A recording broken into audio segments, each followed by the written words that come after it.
아이치저스 30번째 시간으로, 그리고 예수님의 비유 8번째 시간으로 열처녀의 비유라는 제목으로 하나님 말씀 증거하겠습니다. 제가 결혼식 주례를 할 때요, 잊지 못하는 3가지 장면이 있습니다. 하나는 신랑이 노래를 좋아했어요. 게임도 좋아하고 노래도 좋아하고. 그래서 작사 작곡을 직접 해가지고 결혼식장에서 랩을 하면서 노래를 불렀던 정말 멋진 장면이 있고요. 또 하나는 부산에서 어떤 큰 교회에서 결혼식을 하는 친구였습니다. 부목사님이 주례를 보셨는데요, 아주 사명감을 갖고 주례사를 하시는 것 같았습니다. 어떤 사명감이었냐면, 오시는 모든 하객들에게 복음을 전해야 되겠다, 이런 사명감을 갖고 그때 주례사를 1시간 넘게 했던 기억이 납니다. 그래서 어떤 분들이 한 10분 15분 지나니까 너무 긴 거예요. 끝날 기미가 보이지 않으니까 믿지 않는 사람은 교회 밖에 나가서 담배 한 대를 피고 딱 들어왔는데 아직도 하고 있는 거예요. 그래 또 나갔습니다. 한참 있다 돌아왔는데 아직 끝날 기미가 보이지 않아서 저도 옆에 있다가 야, 아직도 안 끝났다 이러면서 그냥 집에 돌아가는 분도 보았습니다. 세 번째는 어떤 장면이냐면, 저는 첫 주례를 35살 때 주례를 했는데요, 맨 앞자리 이제 주례사가 앉아야 될 그 앞자리를 가져서 앉아 있는데, 관계자분이 거기 앉으면 안 됩니다, 뒤로 가세요, 저보고 뒤로 가라고 자꾸 그러길래 제가 한마디 제가 주례자입니다 라고 말하고 싶었지만 그냥 이런저런 말 하기 싫어서 그냥 뒤에 앉아 있었습니다. 근데 앞에서 이제 찾죠. 주례자 어디 갔습니까? 아직 도착 안 했습니까? 그때 제가 유유히 앞을 걸어가면서 한번 좀 째려보고 갔던 기억이 있어요. 그분은 굉장히 민망해 하더라고요. 뭐 이해는 하죠. 30살 중반 된 사람이 무슨 주례를 한다고 앞에 있냐, 이런 생각을 가졌겠죠. 실제로 결혼하시는 분은 저보다 나이가 많았거든요. 그런데 요즘 보면 결혼식을 1시간 내외로 정해놨죠. 그래서 보통 40분쯤 맞춰야, 사진 찍고 50분 안에는 맞춰야 그 다음 결혼식을 준비할 수 있기 때문이죠. 자, 여러분, 먼저 우리가 열처녀의 이 비유를 듣기 전에 알아둬야 될 것이 있기 때문에 제가 서두에 결혼에 대해서 말씀을 드렸습니다. 이 당시에 보면, 이 결혼을 보면요, 요즘은 결혼식 할 때 보통 토요일 아니면 믿지 않는 사람은 주일날 결혼을 하죠. 1시간 안에 끝납니다. 그렇죠? 그런데 그때 우리와는 달리 이 당시, 예수님 당시에 이스라엘 백성들은요, 결혼식을 하루로 1시간이 아니라 일주일 동안 하는 축제였습니다. 결혼식은 우리처럼 대낮이나 오후에 하는 것이 아니라 보통 저녁이나 한밤중에 거행되었습니다. 왜냐하면 이스라엘 사람들은요, 우리 같은 경우는 아침에 해가 뜨면 하루 일과가 시작되고 또 해가 떨어지면 일과가 끝나는 시간이죠. 그러나 이스라엘 백성들은요, 하루 해가 질 때가 바로 하루의 시작이었습니다. 그래서 다음날 해가 뜨면은 하루가 마무리되는 날이었습니다. 이거 우리가 전혀 반대 개념이죠. 신랑은요, 자기 친구들과 어울려서 오랜 시간 동안 놀고 즐깁니다. 왜냐하면 일주일 내내가 잔치이고 축제였기 때문이죠. 가난한 집은요, 이런 잔치 가운데 술이 떨어져 버리기도 합니다. 하루가 아니라 일주일 동안 술을 마셨다 생각해 보십시오. 얼마나 많이 소비가 되겠습니까? 한밤중에 이제 신랑이 신부의 집으로 오는데, 신부는 자기 친구 들러리들과 함께 언제 올지 모르는 신랑을 기다리고 있는 거예요. 오늘 오시려나, 내일 오시려나, 3일째 오시려나, 4일째 오시려나 기다리고 있다는 거죠. 마침내 신랑이 도착하게 되면 신부는 자기 친구인 들러리들과 함께 순백색의 옷을 입고 또 손에 손을 잡고 이 신랑의 행렬에 등불을 들고 영접하러 갑니다. 이 들러리들이 바로 등불을 준비해야 되는 것은 필수였죠. 왠지 아시겠죠? 밤에 오기 때문에 지금처럼 가로등이 있는 것도 아니고 핸드폰 불빛이 있는 게 아닙니다. 어두컴컴한 길을 신랑과 친구들이 오기 때문에 신부와 들러리들은 등불을 들고 비춰줘야 하는 것이죠. 만약에 이 등불이 결혼 행렬에 준비되지 않으면은 불순한 의도다라는 자로 취급을 받아서 쫓겨나는 거예요. 너 등불 없네? 나가, 오지 마. 그렇게 해서 신랑이 도착하면은 신부와 들러리들은 이제 신랑을 신부의 집으로 인도를 합니다. 그러고 나서 문을 꾹 닫아버려요. 출입 금지 돼버렸어요. 왜냐하면 이 당시 결혼식장에 보면 결혼식이 일주일 동안 잔치였기 때문에 그때를 노리고 있는 강도들이 있기 때문에 신랑과 그 친구들이 들어오면 문을 꼭 닫아서 출입을 못하게 했다는 것입니다. 그 당시 우리는 결혼 문화를 알면은 이 지금 열처녀의 비유가 왜 이런 비유가 되는지를 쉽게 이해가 된다는 거죠. 자, 여기서 신랑은 누구를 가리킬까요? 예수 그리스도를 가리키고요. 열처녀는 신부를 포함한 들러리를 가리키고 있습니다. 자, 그리고 신부와 들러리 이 처녀들은요, 지금 우리식으로 표현하면 바로 예수님을 믿는 성도를 가리킨다는 것입니다. 자, 열처녀, 그러면 주님 다시 오실 그때를 기다리고 있는 모든 세대, 모든 열방, 모든 성도가 열처녀, 그러니까 저와 여러분이 열처녀라는 거죠. 자, 여러분, 오늘 본문에서 중요한 것은요, 열이라는 10이라는 숫자가 중요한 게 아니라 신랑이 오셨을 때 딱 보니까 양분화가 돼 있어요. 하나는 슬기로운 처녀, 또 하나는 미련한 처녀. 이렇게 신랑이 올 때 딱 양분화가 돼 있어요. 슬기로운 처녀와 미련한 처녀.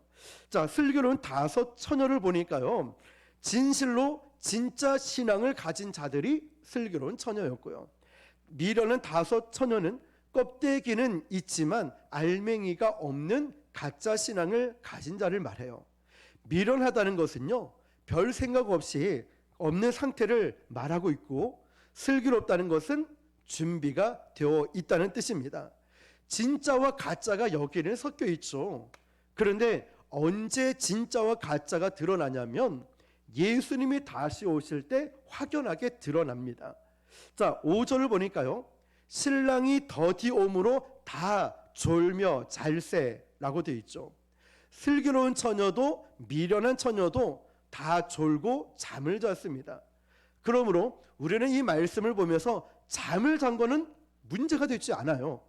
그런데 말씀을 잘못 보면은, 야, 그래서 잠들지 말라고 했지 왜 잠을 잤냐 이러면서 자는 자들을 핍박하고 막 깨우고 이런 메시지가 전해지기도 하지만, 그런데 말씀을 잘 보면 자는 게 문제가 아니에요. 중요한 게 뭐냐면 준비가 되어 있느냐 안 되어 있느냐. 예를 들면 이거죠. 내일 시험인데 공부를 해놓고 자는 것 문제되지 않습니다. 충분히 공부를 했기 때문에. 그런데 내일 시험인데 공부 안 하고 잠만 퍼질러 잔다. 그러면 어때요? 이게 지금 문제라는 거죠. 부모 입장에서 자녀들 보면 속이 터지죠. 천불이 나죠. 내일 시험인데 니 뭐 하고 있냐 이러면서. 자, 여러분, 슬기로운 처녀와 미련한 처녀의 구분은 이거예요. 조느냐 자느냐가 아니라 과연 기름을 준비했느냐 준비하지 않았느냐, 여기에 포인트가 있다는 거예요. 자, 그러면 여기서 또 포인트를 하나 잡으면 본문에서 말하고 있는 등입니다. 등. 이 등은 우리가 여러분이 어떻게 생각할지 모르겠지만 촛불 같은 호롱불 이런 종류가 아니에요. 여기서 나오는 등은 횃불을 의미합니다. 사극을 보거나 옛날 영화 드라마를 보면은 도둑 잡아라 강도 잡아라 하면서 밤에 막 뛰어날 때 횃불을 들고 가죠. 거기 이런 나무 큰 강목에 위에 소뭉치가 있어서 기름을 쫙 발라가지고 들고 불을 피워가지고 계속 뛰어갑니다. 자, 이런 횃불이라는 거죠. 집안에서 쓰고 있는 작은 등불은요, 바람이 후 불면 금방 꺼져버려요. 들고 다닐 수도 없습니다. 결혼식 행사에는 더 부적절했다는 거죠. 왜냐? 신랑의 행렬을 맞이해야 되는데 호롱불 들고 언제 살금살금 가겠습니까? 여기에 기름을 확 찔러가지고 길을 안내하고 비춰줘야죠. 뛰어갈 수도 있고 하니까.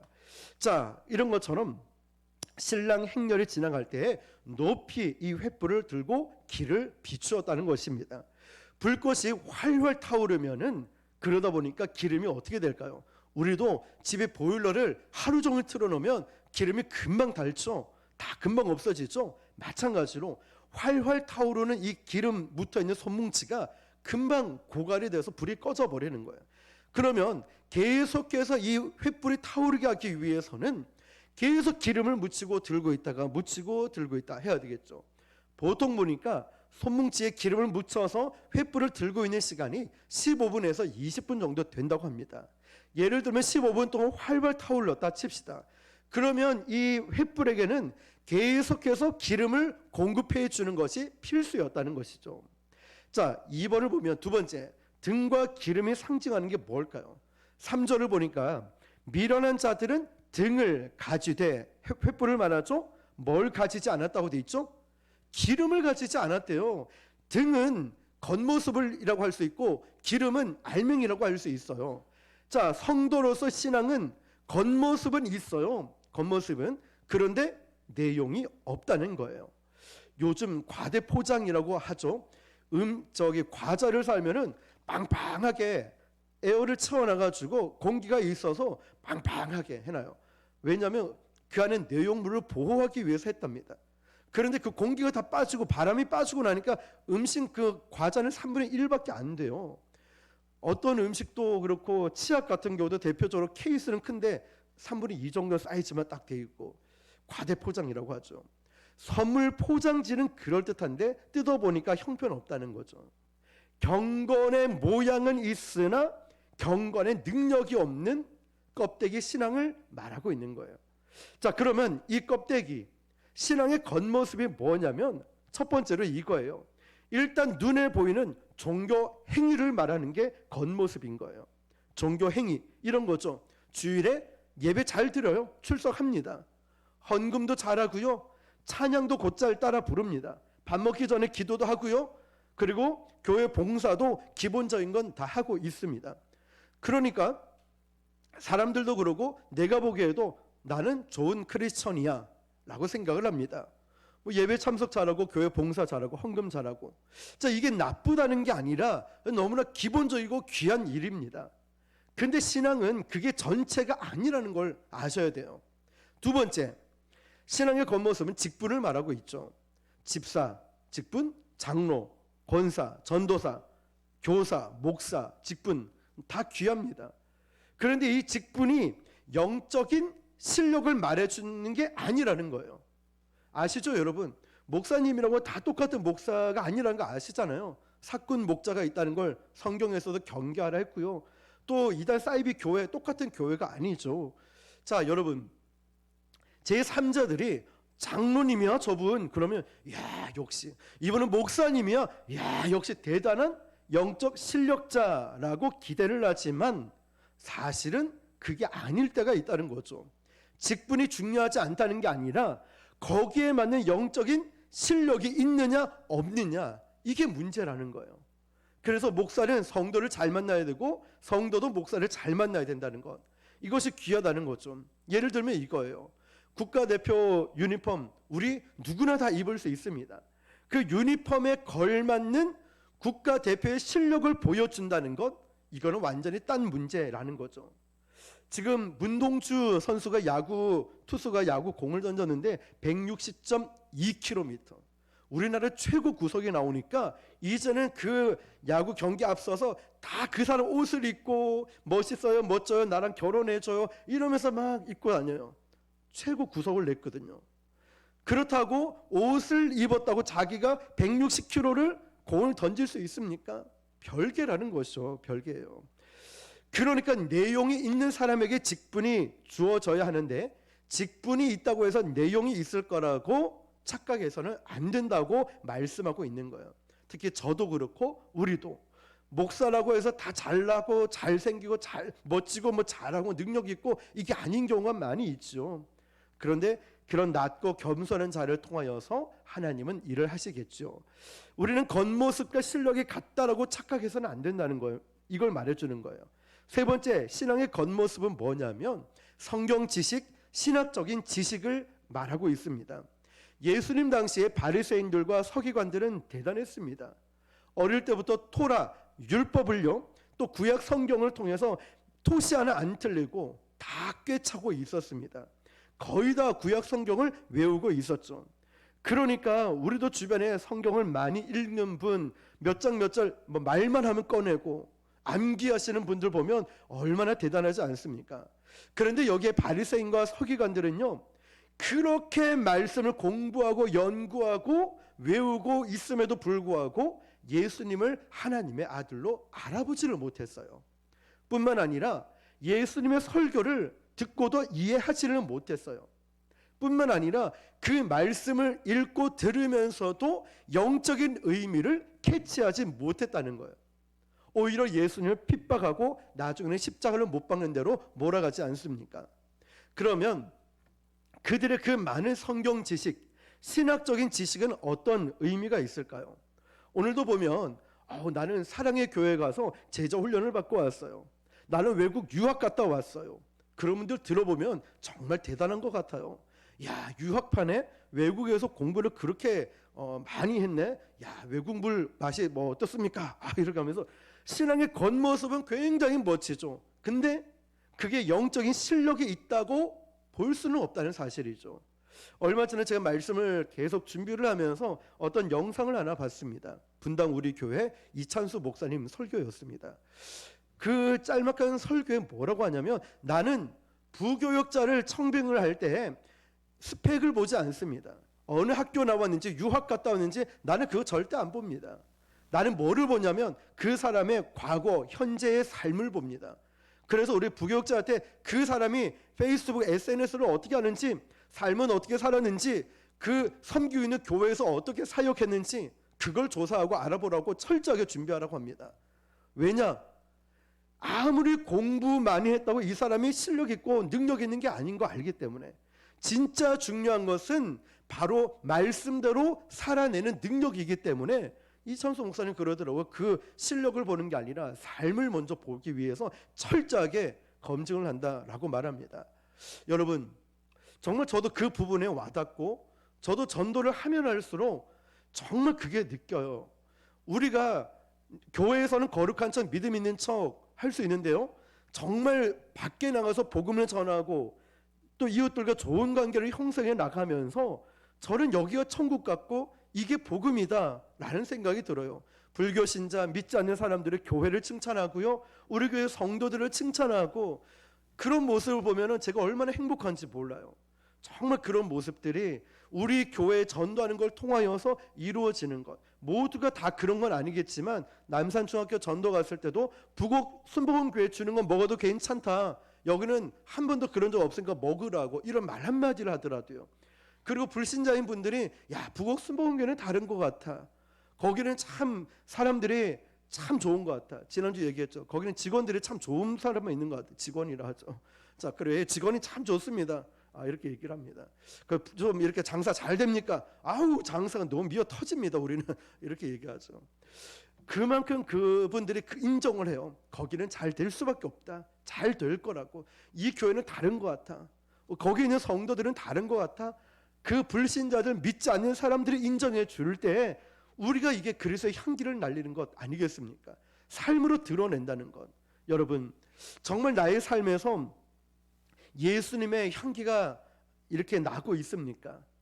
나의 인품에서 성령의 열매가 맺히고 있습니까? 여러분, 같이 직장생활을 하는 사람에게 나 때문에 교회 가고 싶다, 예수 믿고 싶다라는 이런 사람이 있습니까? 여러분, 기도할 때 정말 불이 붙고 있습니까? 막 기도할 때 말이에요. 여러분, 기도하고 선포하면 귀신이 떠나갑니까? 여러분, 주변 사람들에게 선한 영향력을 끼치고 있습니까? 얼마나 많은 사람들이 여러분 때문에 믿음으로 양육되고 있습니까? 여러분의 기도하는 모습, 섬기고 순종하는 모습, 이런 헌신을 보면서 주변 사람들에게 선한 영향력 말입니다. 우리의 신앙이 겉모습이 있다고 해서 내용이 있다고 착각하면 안 된다는 거예요. 자, 그럼 마지막 세 번째로 우리 이제 겉모습은 등이라고 했어요. 그러면 이제 기름이죠. 영적 내용을 갖춰야 됩니다. 자, 등은 성도의 신앙의 겉모습이면 기름은 진짜 그 안에 있는 영적인 실력이죠. 저도 이 영적인 실력을 좀 갖추길 간절히 소망하는데요, 간단하게 세 가지로 볼 수가 있어요.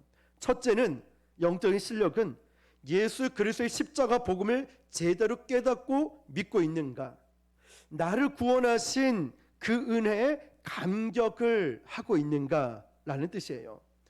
얼마나 성경 많이 암송하느냐, 이게 중요한 것이 아니라 암송한 성경 말씀이 내 가슴 속에서 불타고 있는가, 이게 중요한 거예요. 여러분, 많은 성도들이 자기의 열심, 자기 의를 진짜 믿음으로 생각하는 경우가 있어요. 아우 뭐 나는 술 담배 안 하는데, 나는 큰 범죄 안 저지르고 주일날 예배 꼬박꼬박 나오는데, 그리고 다른 사람들보다 내가 영적으로 우월해 라고 생각을 합니다.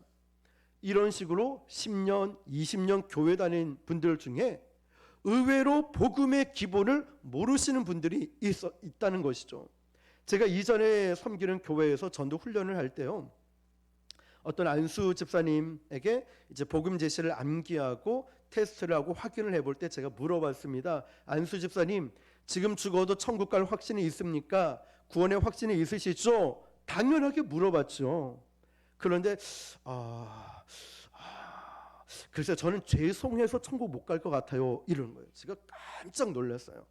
아니 주변에 집사님 권사님들도 많았고 훈련 받으시는 분들이 많았는데, 당연히 모범 대답이 나올 줄 알고 물어봤는데 죄송해서 못 가겠대요. 제가 깜짝 놀라서 순간 당황해서 무슨 말을 해야 될지 몰랐는데, 왜 그렇게 생각하냐라고 여쭤보니까 지금 본인이 하고 있는 일이 주류업이었어요. 술 같은 거를 이제 저기 술집에 납품을 하고 있는 일을 하니까 이게 하나님을 기쁘시게 하지 않는 일. 지금은 그만뒀죠. 그 당시에는 잘 되고 있었거든요.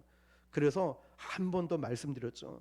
집사님, 우리의 행위로 노력으로 열심으로 천국 가는 게 아니라 하나님의 은혜로 구원받는 믿음으로 가는 겁니다. 이제 그렇게 말씀하시지 마시고 나중에 기도하십시오. 그 일을 그만두고 다른 일을 할 수 있도록. 저도 기도하겠습니다. 얼마 지나지 않아 그 일을 이제 다 접게 되긴 했죠. 그런데 중요한 게 이거죠, 여러분. 정말 십자가에 대한 이 복음에 대한 감격이 나에게 있는가라는 거죠. 여러분, 질문을 드려볼게요. 최근에 여러분이 예수님의 십자가 사랑에 감격해서 울어본 적은 언제입니까? 언제예요? 십자가의 이 감격, 그 사랑 때문에 울어본 적은 언제입니까? 여러분을 누군가가 만나고 누가 예수님을 믿게 되었습니까? 아니, 믿게 되는 것 둘째치고 누가 예수님을 믿고 싶다, 아니면 당신 같은 사람이 예수 믿는다면 나도 예수 믿고 싶다라고 말한 사람이 있습니까? 아니면 어떤 사람이 영적으로 성장하는데 기여한, 좀 도움을 준 적이 있습니까? 중보 기도를 한다거나 격려하거나 위로하거나 메시지를 보내거나. 예수님 때문에 고난과 핍박 당할 때 여러분 감사하셨습니까? 우리가 교회 간다는 이유로, 예수 믿는다는 이유로 핍박당하고 조롱당하고 있을 때 그럼에도 불구하고 정말 입에서 감사가 나왔습니까? 진짜 믿음을 갖고 있는지 아닌지 우리는 이 질문을 통해서 검증해 봐야 됩니다.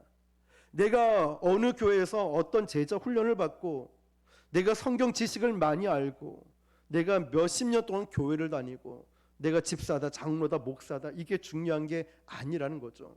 예를 들면 이거예요.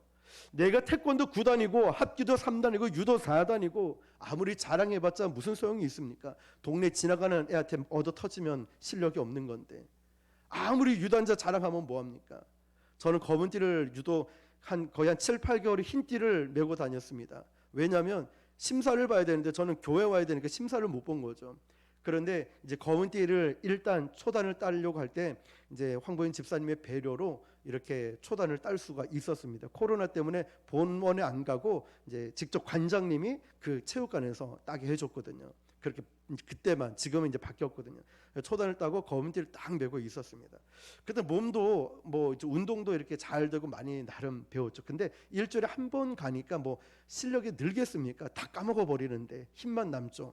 그런데 어떤 사람이 파란 띠인지 밤띠인지 보니까 키도 저보다 작고 한 30대 초반 정도 돼 보이고, 제가 한 수 가르쳐 줘야 되겠다 이런 마음으로 유도 시합을 딱 했는데 그 1초 만에 제가 업어치기 당해서 넘어서 그냥 낙법도 생각도 안 나고 그냥 얼굴이 콱 받고 뭐 찌그러졌어요. 완전히 민망할 정도로. 제가 생각하면 할수록 비참해지는 거예요. 그냥 알았으면 제가 준비를 했으면 낙법을 했을 텐데 1초 만에 순식간에, 저도 무겁잖아요. 못 넘길 줄 알았는데 순식간에 넘겨서 머리하고 목하고 같이 쿡 찍어가지고 완전히 이렇게 물건음을 섰던 것 같아요.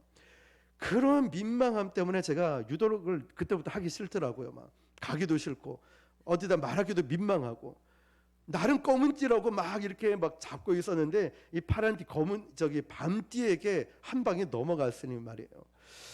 참 생각하기도 싫은 추억입니다. 그래서 요즘은 안 합니다. 안 하고 몸풀기만 하고 우리 황보인 집사님과 아주 심오한 대화를 나누고 있습니다. 네.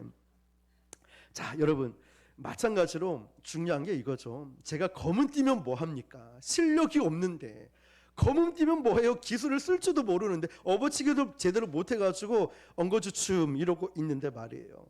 근데 여러분 마귀가 두려워하고 천사가 흠모하는 하나님의 영광을 드러내기 위해서는요, 바로 영적인 실력이 우리에게 필요하다는 거예요. 제가 말씀을 준비하면서 이게 절실하게 느껴졌어요. 야, 검은 띠가 중요한 게 아니라 직분이 중요하고 몇 단이냐 중요한 게 아니라 진짜 내용이 중요하구나, 실력이 중요하구나, 기술이 중요하구나. 그게 뭐냐면 기름이라는 거예요. 이게 기름인 거예요.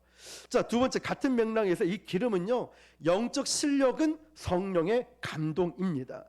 성령의 기름 부으심으로 충만하냐 안 하냐, 이거 굉장히 중요하겠죠.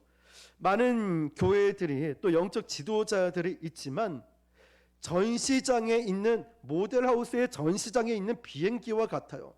이 비행기는 딱 보면 와 멋있다, 반짝반짝 빛나요. 참 안에 시설도 잘 되어 있습니다. 근데 이 비행기는 날 수가 없어요. 멋진데 아름다운데 이 비행기가 날 수가 없어요. 모형 비행기들 같이. 오늘날 교회도 그렇지 않을까요? 건물이 너무너무 멋져요. 시스템도 굉장히 좋아요. 프로그램도 좋고요. 안에 시설은 더 끝내줍니다. 근데 그 교회 안에 성령의 역사, 사도행전적인 역사가 일어나질 않는다는 거예요. 예배당에 딱 들어오는 입구부터 여러분 성령의 임재가 느껴져야 되는데 그게 없어요. 쇼핑 오는 느낌으로 와요. 구경하는 느낌으로 교회를 와요. 야, 시설 좋네, 야 좋네, 뭐 좋네. 근데 성령의 임재를 느껴지지가 않는 그런 안타까움이 있다는 거죠. 왜 그럴까요? 성령의 기름 부으심이 고갈됐기 때문이죠. 그런데 성령 충만한 사람이 설교하면 다릅니다. 성령의 사람이 주일학교 하면 다르고요. 말이 좀 어눌하고 그 부족해도요, 애들이 변해요. 그게 성령의 역사거든요.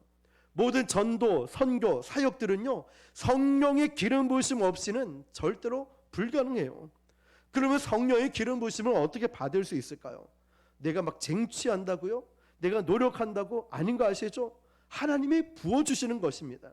어떤 사람에게 부어줄까요? 십자가 보혈의 은혜를 깨달은 자에게, 사모하는 자에게 성령의 은혜를 부어주시는 거예요. 사모하는 자에게. 그 십자가 앞에 날마다 회개하고 깨어지고 하나님 은혜 없이는 살 수가 없는 자에게 부어주시는 거란 거예요. 그런 사람을 누가 감당할 수 있을까요? 마지막 세 번째로 보니까 이 기름은요, 주님과의 첫사랑입니다. 기름이 없었다. 이 횃불은 들고 있는데 기름이 없었다. 첫사랑을 잃어버렸다는 것이죠.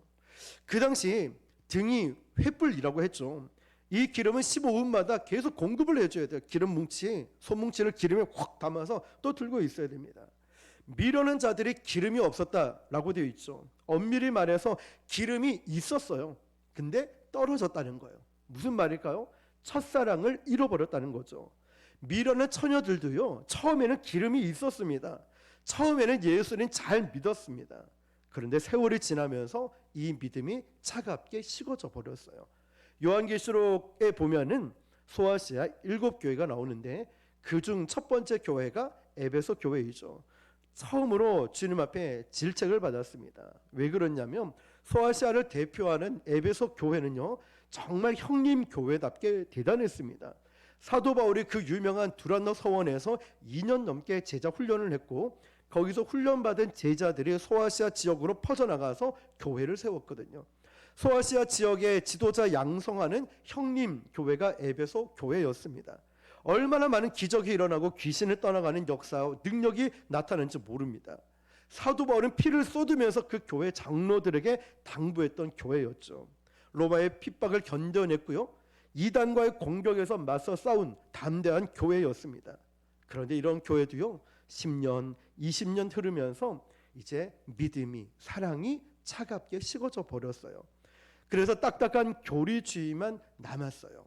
우리도 사랑이 떠나가면 우리 안에 율법이 남고 인간적인 혈기가 막 남아요. 영성이 떠난 지도자들이 그때부터 불안하니까 자꾸 인간적인 힘을 휘두르기 시작합니다. 그러니까 사역의 현장에서 갈등이 일어나고 분열이 일어나고 오해가 생기는 거예요. 뭐가 떨어져서요? 사랑이 식어가니까. 우리 교회도 우리 자신도 잘 보세요. 사랑이 식어가니까 율법의 잣대로 우리 성도를 대하는 거 봐요. 사랑이 떨어지니까 목회자도 자꾸 율법을 대입을 하는 거예요. 율법으로 성도를 정죄하고 판단하기 시작해요. 사랑이 식어가고 떨어지니까 자꾸만 교회 일을 세상적인 일로, 세상적인 관점으로 해석을 합니다. 기름이 충만하면 힘을 휘두르지 않습니다. 인간적인 힘을 휘두르지 않아도 거기에서 나오는 영성으로 사람들이 느끼고 변화됩니다. 내 안에 있는 영성 말이에요. 충만한 말이죠. 그런데 사랑이 떨어지면 자꾸만 인간적으로 뭘 하려고 드러내고 싶은 마음이 들죠. 하나님께서 에베소 교회에 첫사랑을 회복하라고 합니다. 아니면 촛대를 옮기겠다고. 촛대를 옮기겠다는 뜻이 뭘까요? 하나님의 임재를 거두어 가겠다.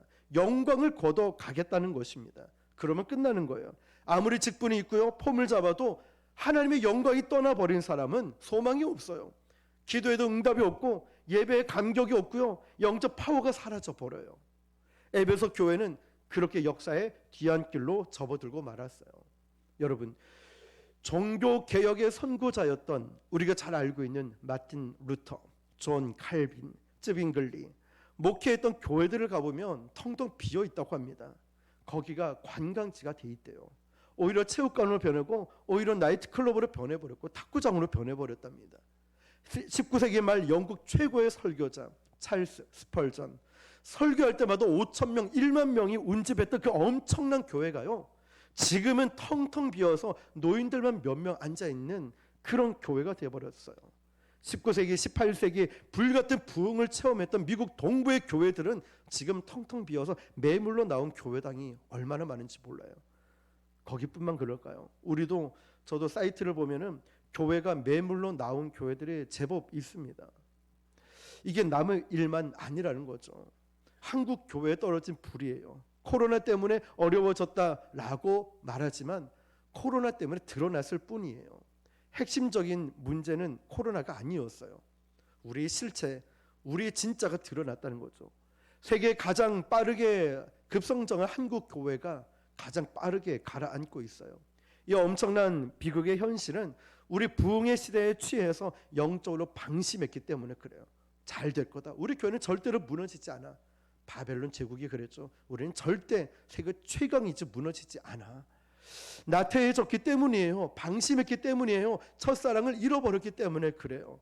한국 교회 건물들, 젊은이들 다 떠나버리고 기름 부으심이 없는 촛대, 첫사랑을 잃어버린 사람에게로 이제 다 옮겨져 가버렸다는 거예요. 큰일 나겠죠, 여러분. 오늘 본문에서 보면은 왜 신랑이 더디 왔는지 우리는 이제 좀 눈치를 채고 감이 올 거예요. 왜 신랑이 더디 왔을까? 왜 더디 왔을까요? 더디 와야 슬기로운 처녀와 미련한 처녀의 구분이 확 나거든요. 진짜와 가짜가 구별이 되거든요. 진짜 신앙과 가짜 신앙이 언제 드러나냐면 시간이 지나니까 드러나요. 그렇죠, 여러분.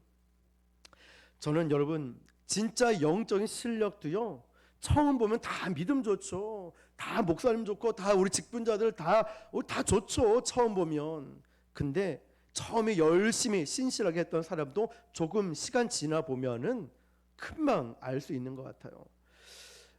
정말 끝까지 교회를 지키시는 분들 너무나 귀하죠. 저분은 평생 같이 가겠지 했던 분들이, 저도 교회를 개척해서 보니까 다 이렇게 떠나신 분도 있고 의외의 분들이 끝까지 남아서 지키고 있는 귀한 분들이 계셔요. 시간이 지나면 아브라함처럼 우직하게 그 자리를 지키는 사람이 있고요, 롯처럼 세상을 떠나는 사람도 있어요. 진짜 믿음은 시간이 걸려서 지나서 검증이 되더라고요. 그래서 신랑이 늦게 오는 거예요. 그래서 이 시간이 흐르면 고난과 역경을 얼마나 견딜 수 있는지, 시간이 흐르면서 그 유혹과 시험을 얼마나 이겨낼 수 있는지를 우리 신랑이신 예수님이 보시는 거예요. 저와 여러분은 너 진짜인지 가짜인지를 보시는 거예요. 미련한 5 처녀들과 달리 슬기로운 처녀는요, 신랑이 늦게 올지도 모른다라고 생각을 하고 있었습니다. 그래서 여분의 기름을 미리 준비하고 있잖아요. 언제 준비할까요? 이들은요, 부흥의 때에 자만하지 않았어요. 오히려 풍년의 때에 잘 되고 있을 때 자만하지 않고 흉년을 준비했어요. 마치 요셉처럼 7년의 풍년, 7년의 흉년이 있을 걸 알고 미리 비축을 해놨듯이 부흥할 때 자만하지 않았다는 거예요. 우리도 잘 나갈 때, 우리도 기도할 때, 예배에 감격이 있을 때 자만하면 안 되는 거예요. 우리 교회가 뭔가 되는 것 같고 뭔가 있는 것 같고 아니에요. 자만하면 안 됩니다. 철저하게 낮아지고 겸손하고. 오늘 우리 초등부 전도 축제를 냈죠. 여러분 보신 분은 아시겠지만 또 밴드에 사진도 올리겠지만 요즘 이렇게 애들 데려오고 오는 게 쉽지가 않아요. 학교 전도 더더욱 어렵습니다. 애들을 데려와서 모르는 번호로 전화가 들어와서 교회 번호가 제 핸드폰 연결이 돼 있거든요. 혹시 그 어떤 교회입니까? 뭐 하는 교회입니까? 우리 애가 교회 도착했는데 전화를 안 받아서 보니까 이단인지 사이비인지 걱정이 돼서 전화한 것 같아요. 이만큼 애는 보내긴 보냈지만 걱정이 돼서 학부모가 전화를 하는 시대죠. 뭐 이해는 합니다. 제임에서 터지죠. 또 서울에 마약 음료 터졌죠. 또 우리 학교 전도하는데 다른 교회에서 날짜 지난 초코파이 져서 배탈 나서 또 난리가 났죠. 쉽지가 않죠. 그런데 애들이 많이 왔죠. 와서 우리 또 안수집사님 또 기도하시는데 울먹이면서 기도하실 때 마음이 어떨까요? 우리 중고등부 또 집사님 또 저기서 공부 가르치잖아요. 한 명이라도 공부도 가르치지만 믿음으로 양육하기 위해서 다음 세대를 위해서 얼마나 애를 쓰고 있습니까? 여러분 기도 많이 부탁드리고요. 늘 응원과 격려, 칭찬 많이 해주십시오. 우리는 이럴 때일수록 더 자만하지 않고 겸손하라고 하나님이 알려주시고 보여주시는 것 같아요. 너희들 전도하는 거 헛된 일이 아니야. 내가 너와 함께하고 있다. 지금 우리가 기도하는 거 헛된 기도가 아니야. 기도를 심다 보면 언제 하나님 때에 터지게 되고 폭발해서 열매를 맺게 될 거야. 하나님은 오늘 우리에게 이걸 알려주시고 보여주시는 것 같아요. 부흥의 때에 흉년을 이겨낼 수 있는 것은 은혜를 축적했기 때문에 그래요. 그래서 요즘 우리가 하나님께서 우리에게 주시는 말씀 이거죠.